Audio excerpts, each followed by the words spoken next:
If you ever wanted to know what a Cuban cigar tastes like without actually smoking a Cuban cigar, this is your answer. This is Tatuaje.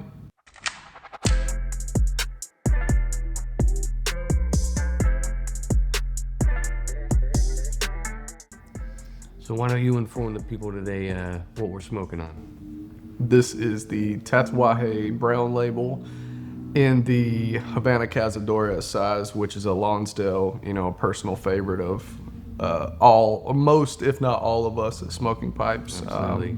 I figured I'd do us both a treat and we'd go with this size this morning. Absolutely. And I love that you say that this is the brown label because, obviously it's got a brown label on it. That's what it's iconically known for. But technically it is part of the Tatuaje cabinet series.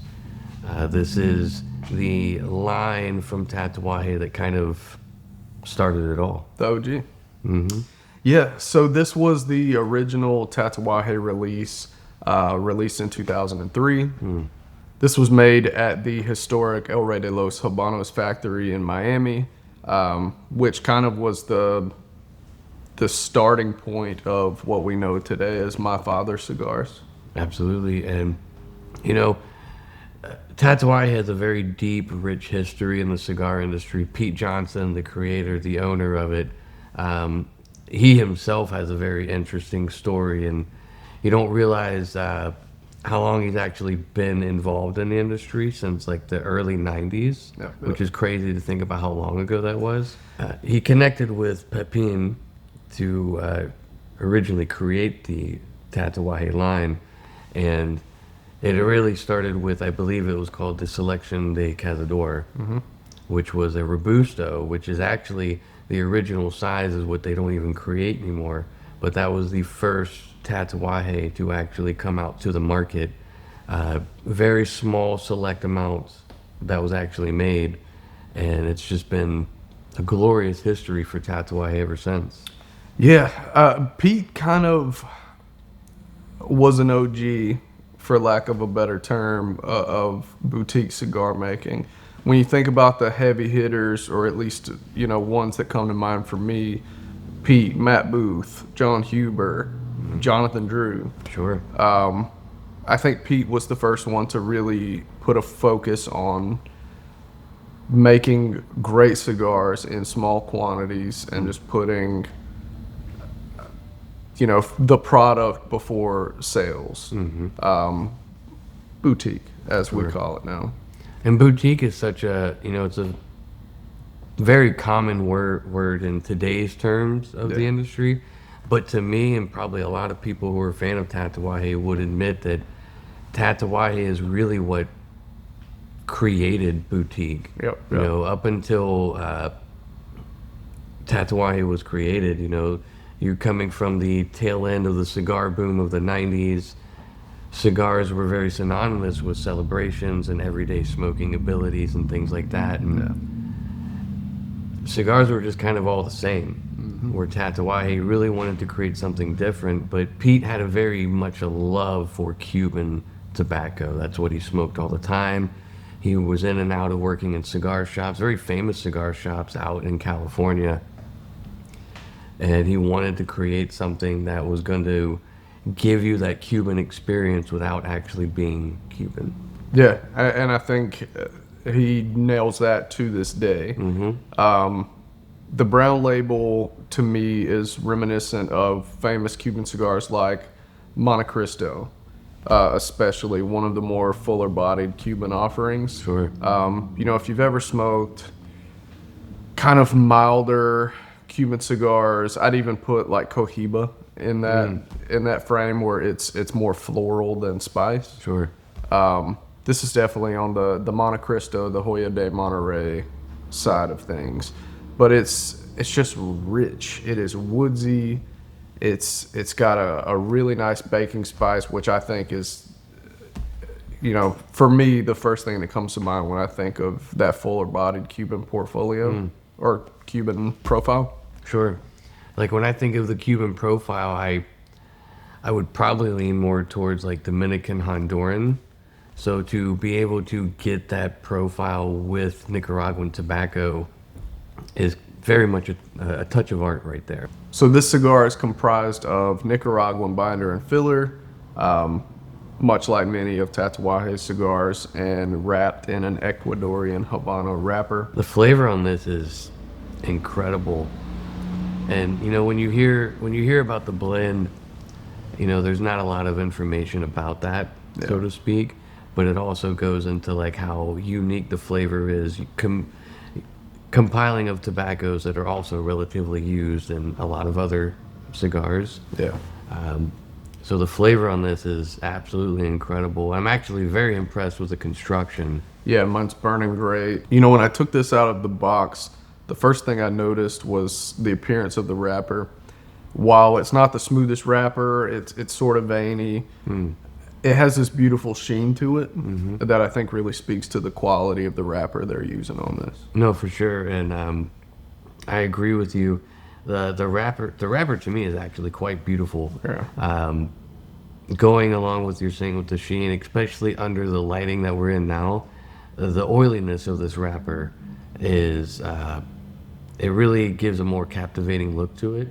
But it also, I think, with the oiliness, really speaks to the flavor too. Yeah. Like the thickness of the smoke, I think, could also be from that oiliness of the flavoring that goes with it too.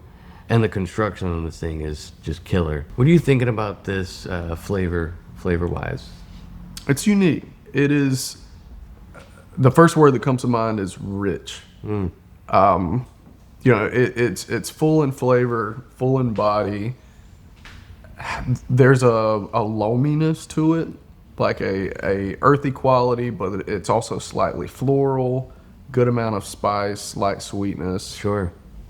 I'm struggling to put words into what exactly I'm loving about this so much. Man, it is just balanced. Yeah. It's just great. I think balance is a great word for it. To me, there's something familiar about it, and it's not like in the term of it reminds me of something else. It's more of like the feeling of what I want from a cigar. Yeah. It's exactly what I wanted at this moment right now, and if I like it right now, I know it's going to be something I will be familiar with again. I would have to say, like, there is a very pleasurable, like, sweet creaminess on the retrohale. Yeah. That really kind of intensifies more of like the thickness and the richness of the body that comes from it as well. Yeah. It's almost like powdered sugar. Yes. Like I feel like I just ate like a powdered sugar donut. Yeah. Like I feel like I can get like the powdered sugar still on my lips kind of feel from. That's a great comparison there. Yeah. But no, like the sweetness, the creaminess really stands out to me. There's a little bit of like a praline kind of nuttiness to go with it. I get spice. I don't get pepper, but I get spice. Like when you touched on baking spice, like that, I think that really nails it for me also. Yeah, I think it's just the perfect embodiment of that old world style cigar. Where when I think new age cigars, I think full bodied, but not in this way. Full bodied in a more, it's on the darker side of things. Sure. Think like if you're drinking coffee, more of a, there's like a heaviness to it. Yeah. This to me is full flavored while remaining balanced, which I think is a difficult task to do. But the team at Tatuaje and the Don Pepin's team are just amazing at that, not only in Tatuaje stuff, but all the cigars they make in general. Absolutely. And I'm glad you touched on body, because I would personally, I can only speak for myself, but on a body level, like I would definitely put this in the full body range. As for strength, I could see someone who's not, who doesn't smoke as much as I do. So most of the population. Most of the population. I'm unique in that standpoint. I could see a strength level being kind of full. Like this wouldn't be necessarily something for you to smoke first thing in the morning, but I would still put it at like a medium plus at best. Yeah, I'm right there in that same boat. I think a medium plus, which is what I prefer. I like a full flavored, full bodied cigar that doesn't really knock me around with nicotine strength. Absolutely. So if you're somebody who's looking to get into Tatuaje and their portfolio is super diverse, it can be intimidating, I think the brown label is the perfect place to start. It's where it all originated. It's a great example of what Tatuaje can do blend-wise, and it's also just delicious. Yeah, I think for anyone out there who is familiar with the taste of Cuban tobacco, this is going to fall right into your wheelhouse. If you do not have access to Cuban cigars and you've always wanted to try something that's Cuban-Esque, this is going to hit your palate perfectly, and it's going to give you a great understanding of that portfolio or that profile. Like we said before, we are smoking the Havana Cazadores, the Lonsdale. We carry the entire range of Tatuaje brown label on site at smokingpipes.com. You can go to the Tatuaje page. We have the brown label tag that will give you all of the sizes. Absolutely. Check out Tatuaje. Hit that brown label tag. Don't be afraid to check out the other offerings in the portfolio. Tatuaje to me makes something for everyone, whether you want mild, light, morning style smoke, if you want something darker, heavier, after dinner style smoke, nightcap style smoke, there's something for everybody. So check out Tatuaje on smokingpipes.com. Hit that follow button, hit that like button, and check us out.